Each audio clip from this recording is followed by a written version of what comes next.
Salut là-bas. Brièvement sur la situation au front. Svatovo-Kremenaya, district de Plochanka. Ce n'est pas la première semaine dans cette région qui y a de lourds combats. À la fin du mois d'octobre, Kokol a réussi à percer nos défenses, à saisir la poutre de la grue, et en se déplaçant sur elle menace la place.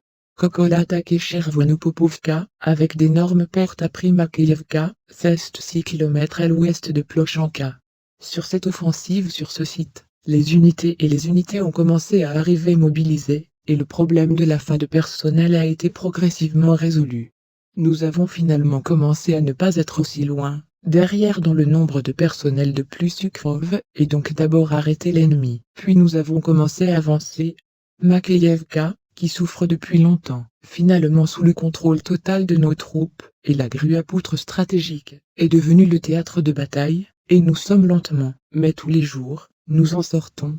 Aujourd'hui, les combattants de la 3e division motorifle, une fois de plus avancés sur la poutre, pratiquement sans subir de pertes. Cela a affecté la planification compétente, le bon travail de l'artillerie, et l'excellent ajustement qui a été effectué par nos gars éclaireurs. En conséquence, il s'est avéré un cas amusant pour Kokl, il n'est pas drôle. Après avoir perdu une douzaine de morts et une douzaine de blessés, Kokol a commencé à évacuer. Il faut reconnaître qu'en général, l'évacuation se fait souvent avec compétence, mais cette fois, nous les attendions au point. Dès que Chevitka Madina de Pogova est arrivé, et que les Koklov blessés ont commencé à être déchargés, nos obus sont arrivés à cet endroit même, et ont transformé les 300 en 200. Tels sont les jours de la guerre, de tels combats d'importance locale. Direction Starobelsk, sur le site de Kupiansk-Svatovsky, Ukri se prépare à l'offensive des forces armées russes, au tournant de Dvirekne, Liman 1er.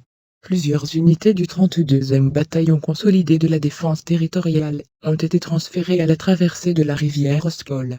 Sur le site de Liman, les combats de position se poursuivent dans la zone grise, au sud de Dibrova.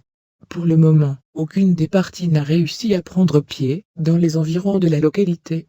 Direction Soldar. À Bakhmut, Artemovsk, les vanniériens avancent dans la rue Fyodor Maximenko, dans la partie sud de la ville. L'ennemi prévoit d'organiser une contre-offensive sur ce site.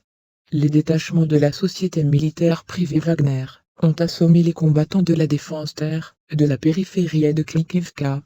Les combattants de l'APU ont tenté de contre-attaquer Kurdiumovka, mais ont été pris en embuscade par la Russie.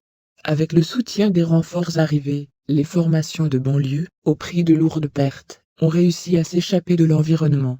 La brigade cosaque Rusdon, qui a réussi à empêcher 2 tentatives de saboteurs de banlieue, a atterri sur la broche de Kimburn, située à l'ouest de la région de Kherson. Un officier de la brigade des Cosaques, avec l'indicatif d'appel Puma, a déclaré que l'un était la nuit et l'autre était dans le brouillard. Ils ont couvert tout le monde. Après cela, ils ont commencé à nous tirer dessus plus souvent. Pour aujourd'hui, nous attendons le développement des événements.